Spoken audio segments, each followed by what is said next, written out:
Recording. We are live. Welcome to the Bradbury Challenge, the podcast where three writers attempt to write one short story each week. My name is Maya, and I am here with Gerald and Chrissy. How are you guys doing this week? I think that kind of says it all. You guys will have to excuse Chrissy's poor voice. She's been sick, and even though we delayed recording a little bit, she still sounds a bit under the weather. Well, so last night I spent the night in the hospital. Oh. Well, I spent the night there with my daughter because my daughter also caught it. So she actually got tested because she has insurance and I don't. But the nurse, she said, "Oh, it sounds like you have asthma. No wonder it's lasting so long." And I said, "Lovely." I have asthma and I've had colds go into pneumonia on multiple occasions. It really a cold can lay you out. Oh yeah, and this is in my lungs, and then I just got another one on top of it when I got back from your immune system was down. So I'm screwed. I am so sorry, Chrissy. I am so sorry because I know exactly where you're at. I've had asthma since I was a baby, and it is no fun when you catch a cold and it gets aggravated. Mm-hmm. How are you doing, Gerald? I'm doing fine. Don't worry about me. I'm tickety-boo, thank you. I'm firing on. Well, I'm doing well too. Yeah. Just call him Mary Poppins. Yes, he's our Pollyanna. So how did everybody do as far as their writing? I wrote a short story. Excellent. It's terrible. But you wrote it. I wrote it. And it's a draft. And drafts are supposed to be terrible. And it succeeded. Good. Hooray for small accomplishments. How about you, Gerald? Hey, I wrote the penultimate thing for my archetypes story, and so it's different to the others, and it's more in depth and interesting. So yeah, I enjoyed that. What makes it the penultimate? Because it's the 11th out of 12. Is that what penultimate means? Don't make me go get my... What just happened to the audio? He unplugged something. It's Gerald. Did you kick something? He hit his mic. Oh, sorry. Is that... Yep. Right. Okay. So just re-say what you were saying because we didn't catch any of it. Sorry, I must have knocked the mixer and pulled the plug out. Oh. What was I saying? Oh yeah, it makes it because it's the penultimate is the last before one. So okay, what will be the final segment? Well, that's a huge accomplishment. You've been working really hard on this, and the fact that you're getting so close to done is huge. Like you're gonna have finished a collection during this challenge. Yeah, that's pretty awesome. Like since it's more in depth. Where do you think that's coming from? Do you think it's because you've been doing all these other writings? Yeah. Or is it just the type of story? Yeah, it's 13,000 words we are with a collection. That's what standard. It is because it's as I've been writing the short stories, as I've been concentrating on writing short stories and flash fiction, it's you I suppose it's like a reader, you look for depth in a short story.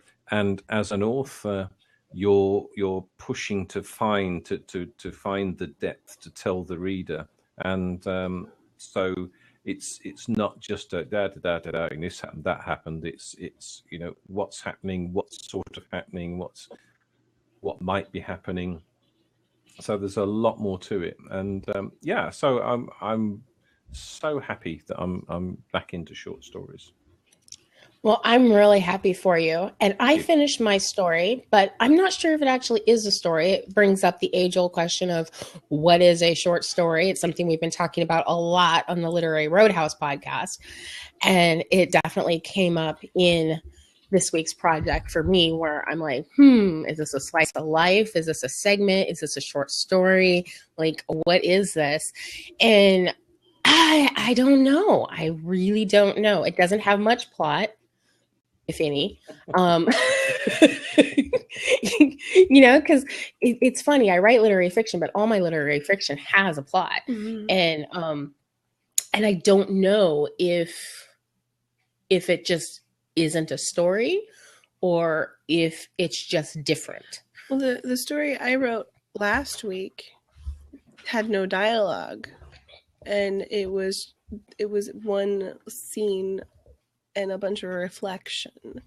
So yeah, that's kind of what this is. So I still consider it a story, even in. I mean, the person in the story did a thing, but it was a really simple thing. He just carved a hole and stuck a metal in a wall and then walked away. And that's all he did. But the emotions and the reflection, there was a strong emotional arc. That's what made it a story. Yeah.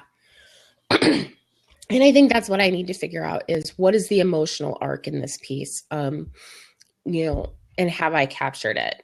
And I'm not sure I have. But I like it, and I think it almost comes off like a poem masquerading as a short story. So maybe I don't know where it's going to end up. I don't want to. I want to make it a short story. Dang it! You have to make the writing what it wants to be. Well, right now I think it is what it wants to be. I'm just not sure I like what it wants to be. So we'll see. We'll definitely see. So where did your story come from, Chrissy? This week, I was at NorwestCon and sitting in on a panel about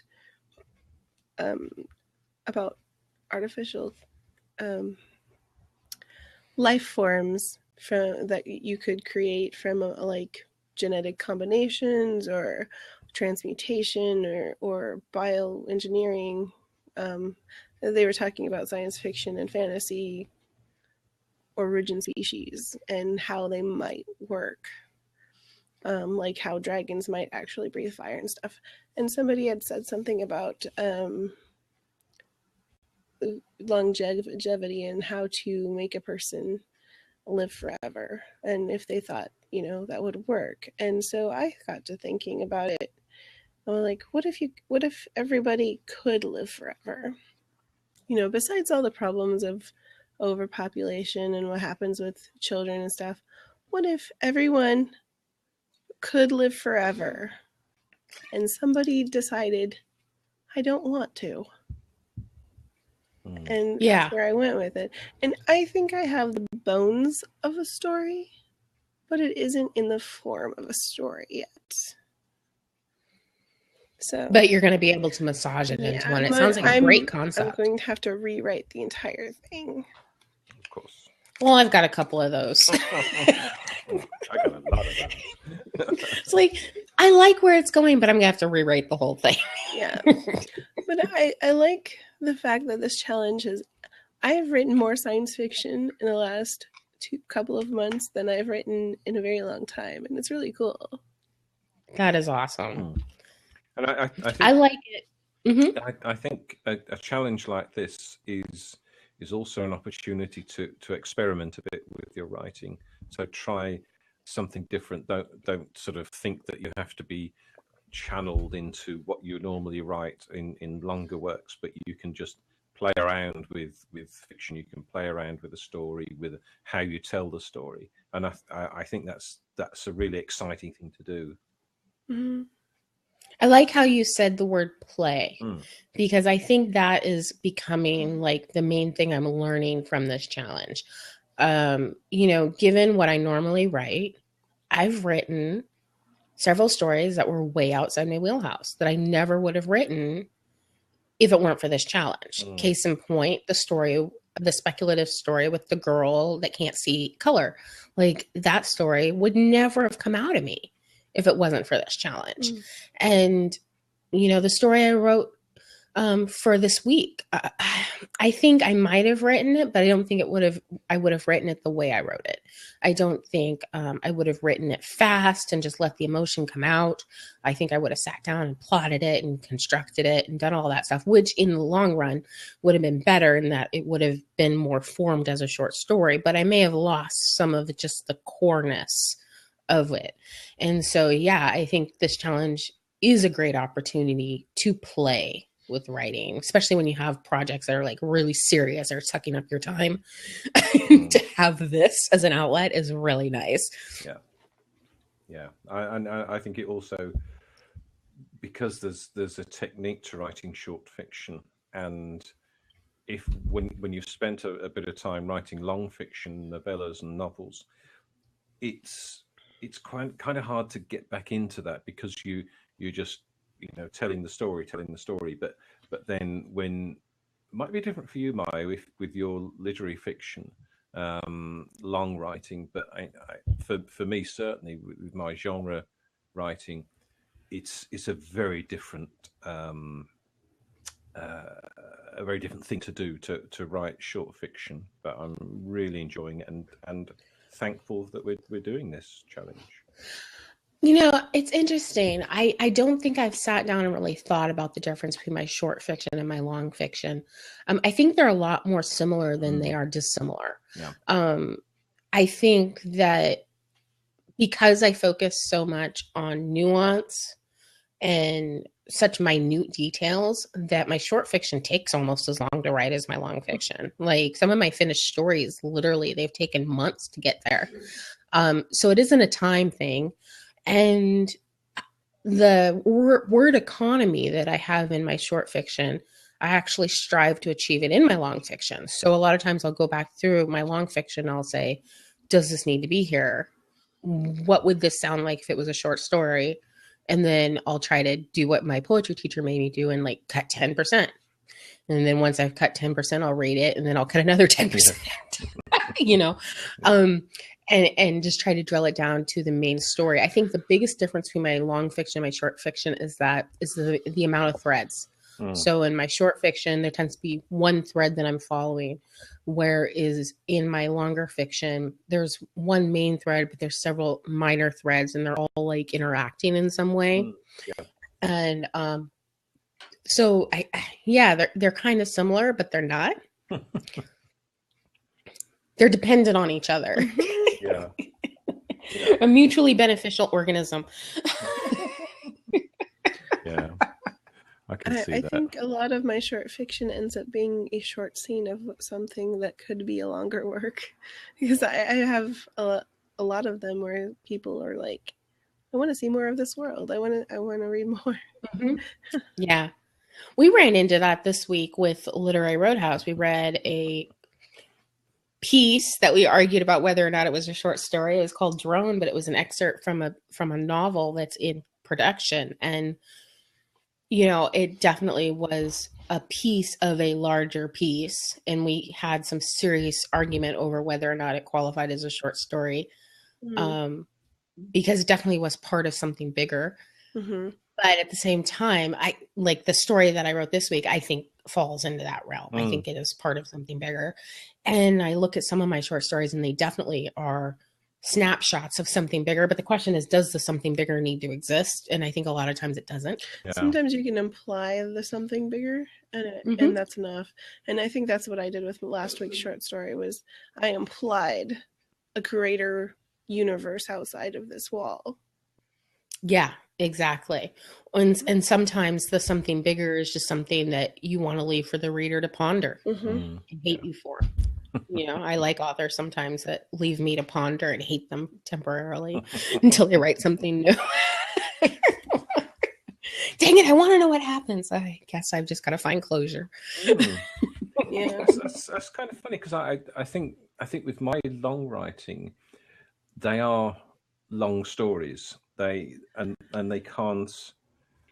can't exist as a piece of shorter fiction. So I find a very great deal of separation between short fiction and long fiction, and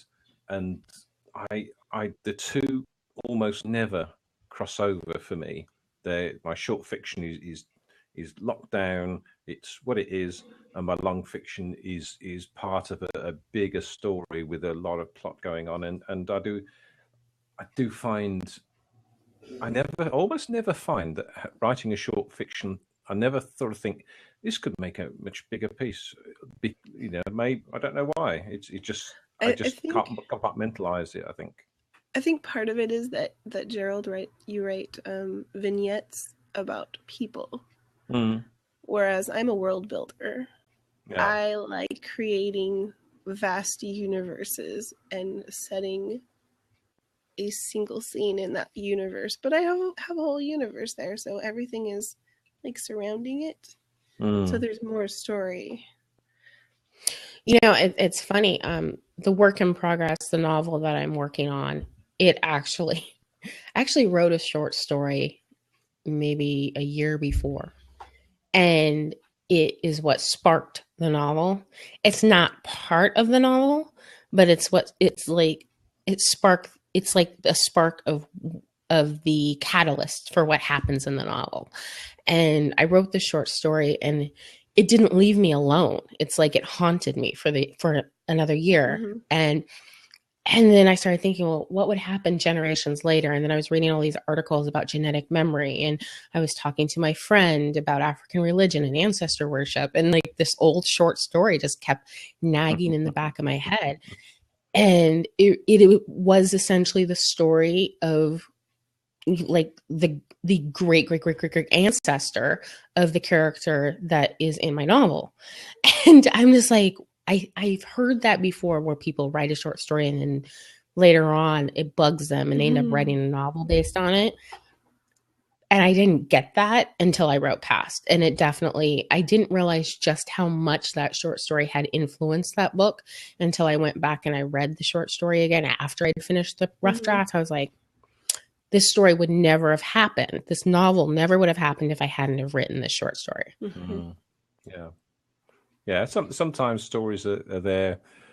You know, I've written a lot of part novels that I haven't completed because the story wasn't right, but it just sits there, and I've got a sort of works in progress spreadsheet that everything I'm currently writing, and there's a lot of them, everything I'm currently writing is listed down there, and sometimes I'll look down that and there's sort of common themes between certain types of those stories. So I'll sort of come back to them and think, actually, now if I change the character and do something else, it's a much stronger story, and I feel better about it. So sometimes I think stories don't get written because they're not ready to be written. Definitely. I love that you said that. And I think it's interesting that, because I've had that experience too, where you look at like a bunch of short stories you wrote that you think are completely separate. And then you're like, no, there's a theme here. My subconscious is working through something, because all these stories are essentially about the same darn thing. Yeah. That's true. Yeah. It happens a lot. I have that problem when I first started writing. A lot of my stories were about abuse because I was still working through that. And so now my stories are a lot happier because I'm in a happier place in my life. So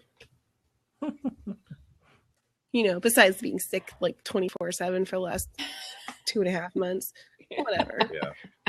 Apart from that.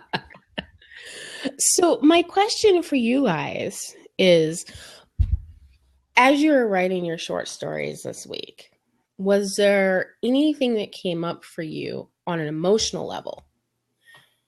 I know sometimes when I'm writing my short stories, it'll spark like different emotions in me as I'm writing. And I'm just wondering, we've talked about themes, common themes and things. What came up for you as you were writing these stories this week?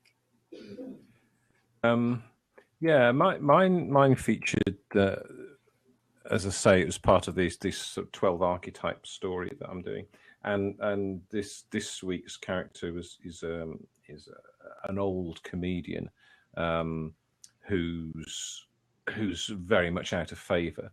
So I was sort of trying to reach into him to find a sort of character where he's seen the light, he's had the good life, he's had the the cars and the apartments and the women and all this sort of stuff, and he's been on TV, but all that's past now, and he's just stuck in this small apartment, but he's still thinking about that, and he's still thinking he's funny. So it's that sort of reflective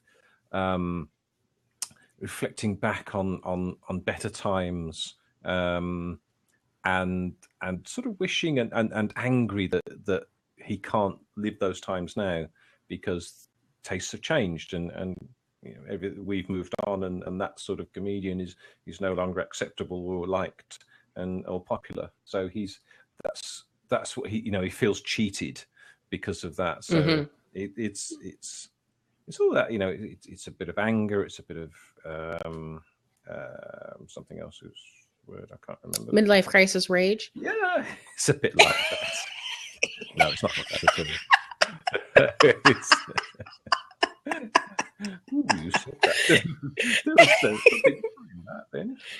Sorry. And Chrissy?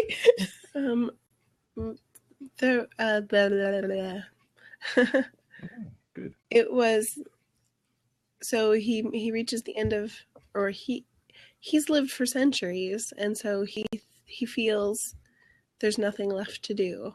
He's already gone to Titan and surfed on the methane rivers, and he's already gone to Europa and gone ice fishing in the clouds, and he's seen it all and done it all, and he's just done, and his daughter doesn't want to let him go. Wow, that's very powerful. Yeah, especially when you consider you don't have to die. There's a way for you to live. Mm-hmm. Why would you let yourself go? It's very pertinent to today, I was just watching a YouTube video on a woman with cancer and her decision not to do chemo and her family's resistance against it. And her whole thing was she didn't want the last days of her life to be lived in misery with tubes and everything else. And she ended up giving in to the family, and she died. And the last 2 years of her life were living hell. And it's very pertinent to today.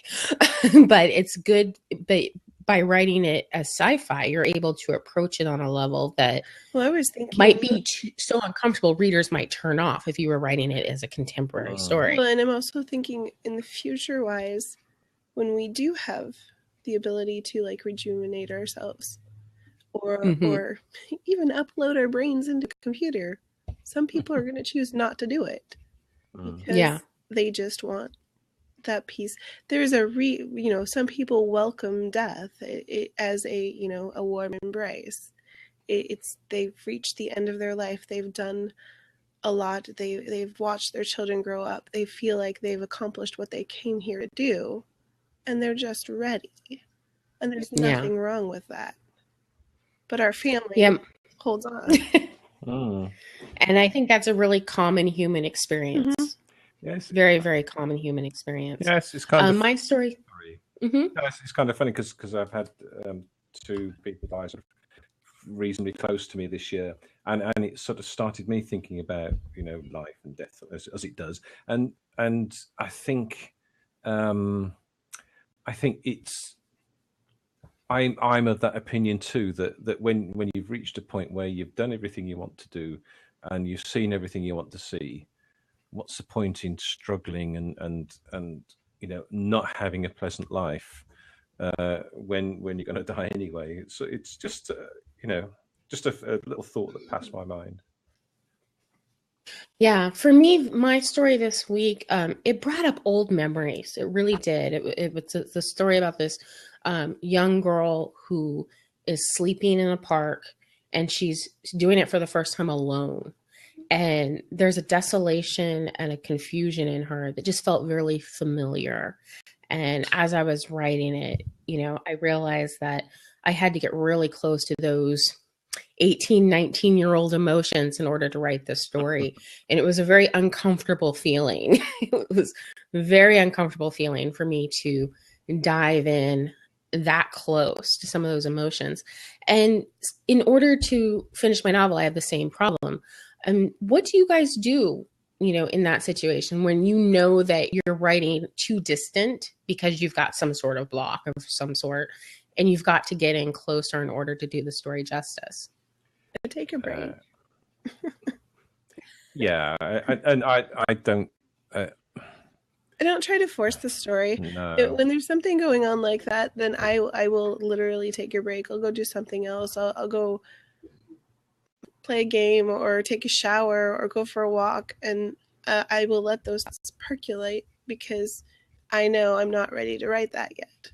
I need to think about it more, and then when I finally, something will click usually, and then I'll come back and I'll finally be able to write it. I've had that happen where I don't know what's happening in the story, or I don't know where it's going or what's going on in this particular section, or sometimes it'll get stuck because I think it's boring for whatever reason. I don't actually come out and say that to myself, but something in the back of my head says there's something missing from this, and I need to take a step away so that I can figure out what that thing is before I write it. Yeah. That's really deep.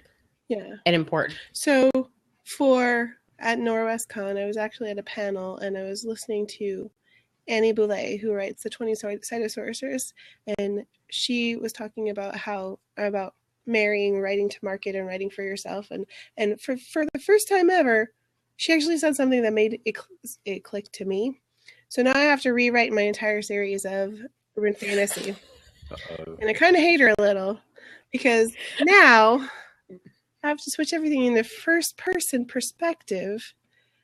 And I started doing that, and the words just started coming so easy because that's what was wrong with the story. What was it that she said that made you realize that you had to change the entire perspective of an entire series?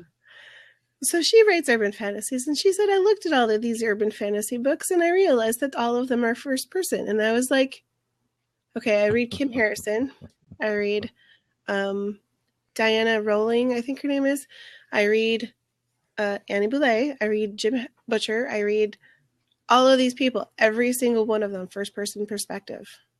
Every single one. And I have no idea why I didn't put mine in first person perspective. I love writing first person perspective. So... Do you think it's just a genre requirement? It isn't so much a requirement. It's just something that in that genre, it's I think it might have been Jim Butcher who started it, maybe, but the Dresden Files are kind of like, this is urban fantasy. This is, this is the genre. And so, emulating him isn't a bad thing. Did you just want to strangle her afterwards? Maybe just a little. Just a little. But I told I understand. Greg, and he's like, see, now, Was he like, I told you so? Yeah. Really? Oh, that kind of hurts even more. Not stick the knife in and he told me it needed to be in first person, but we had been talking about writing to market, and I keep saying I can't do it. But she said it in just such a way where you're not writing to market, you're finding what you love about that genre, and you're fulfilling that in your story. You're putting that in your story. And that's where I'm at with my book. And it's funny because I've said this to other people and they're like, what? But I realized that past more literary elements. It's literary fiction, and the pacing is definitely suspense. Like, I need to repace that sucker until it's as tight as The Talented Mr. Ripley. But there needs to be even more nuance, even more delicacy in language, more exploration. And in order to fulfill the requirements of the genre. Otherwise, it doesn't fit any genre. And I don't that's not the definition of literary fiction. You read all the books we've been reading, I realize there are definite genre requirements in literary fiction, and you can tell when they're not working and you can tell when they are. And so, after reading Inheritance, I'm like, I got to get closer. I got to get more nuance. I got to really, really just be like right up against that character as I'm writing in order for this to work. Otherwise, it fails the genre requirements. Yeah, it's true. I think, as Chrissy says, there's a difference between writing to market and writing what the market expects, and I think that it's important. And if you can't write what the market expects, then you need to find something else to write, unless you want to write for your own Well, enjoyment, and that's And fine. you know, create a new market. You might be a genius. Who says? well, But and that there is something to that, the because there are the really big breakouts wrote something totally different. exactly. So it's kind of 12 of one and half a dozen of the other, or 6 of one and half, Exactly. Yeah. And I'm looking at my book, and I think there's a balance. Mm-hmm. I think your book needs to be different, Mm-hmm. but it needs to be recognizable enough that it can be on a shelf somewhere. But you don't want to. I mean, I guess you can just keep writing the same book over and over. There are people making millions off of it, but it wouldn't make me happy. I mean, take Silo from Hugh Howey. That is dystopian future, but it's completely different dystopian future. You don't know what's going on until the very end, and it is it's a very emotionally driven story. It's very powerful. It's very relevant to our lives now, and it's still dystopian science fiction. Yeah. So what kind of, have you guys had any achievements this week that stood out for you? I woke up able to breathe. Well, that's an achievement. And I'm happy for you, because if too. you woke up not able to breathe, this podcast would be a lot less interesting. I mean, of course, I want you to live just because I like you, but point being, it would still ruin the podcast. Well, at least I'm useful. No, I don't think there was anything, nothing particular. No, I wrote a bit. Yeah. I brought back my word sprints. I haven't done a word sprint for a couple NaNoWriMos. Wow. And I was like, I mean, last week I was talking about having a hard time, switching from story to story. And I was like, this story is not working. I need to write something new. And I sat down and I opened up Scrivener and I opened up a new file and I named the story. And then I stared at Scrivener and stared. Productive. Then I made some ramen. Then I made some Diet Dr. Pepper. And then I sat back down and stared some more. Some Diet Dr. Pepper. No. Well, I Poured it. Opened it. And then I remembered, what did I do when I was writing Past, or when I was writing Remigian Rising, and I was totally blocked and I couldn't make myself start typing, because literally I would just sit there staring at the blank screen of death, and it was like nothing. And so I set a timer for like 15 minutes and I just said, go. And it worked. It was like, I was just typing, and then I was done. I was like, oh, where'd that come from? when I have the blank screen phobia, I will literally start typing. I don't know what to type. What should I type? Let's see what's going on. Yeah. And eventually you get so tired of typing that you're bored and you don't know what to type, that you start typing something. I start typing about the story, saying, this is what's happening. Maybe this is what should happen, and start working through it. And then eventually I find a section of the story I can write. That's great. I think my voice is going. Okay, so we're going to cut this episode very quickly so that we don't completely lose Chrissy before she has a chance to read some of her work. No, I can't. You're not going to read your work? Okay, no reading from Chrissy this week. How about Gerald? You ready to read something for us? Yeah, I'll read something.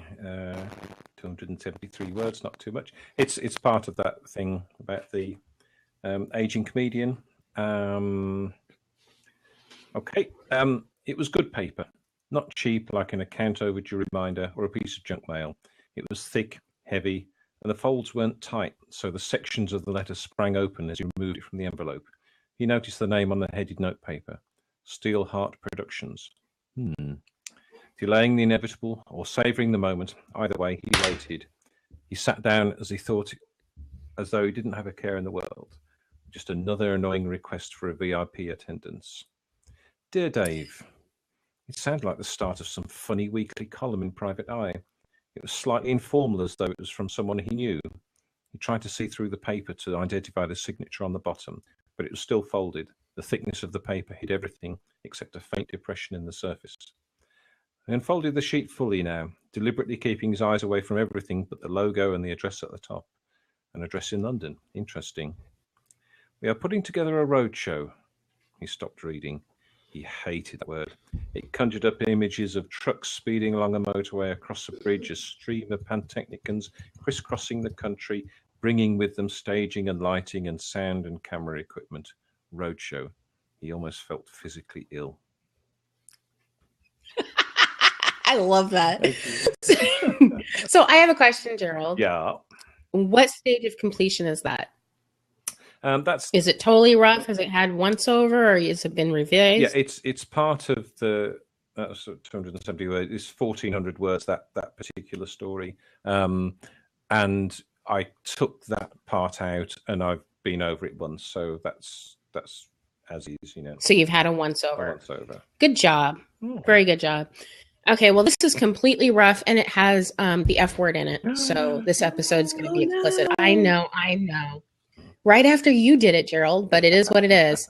It needed to be said. And it is extremely rough. Oh my God, it's so rough. This one's going to take some work. Something soft bumped my nose, and I opened my eyes in time to see a soft reflection bounce off my glasses before they were carried away.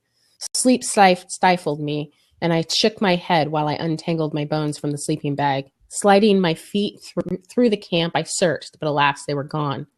The moon was pregnant as it illuminated the small circle of trees. I could hear voices from outside, and stilled like a deer as Ziggy taught me all those months ago. Be quiet at night. The meth heads don't give a shit, he'd said.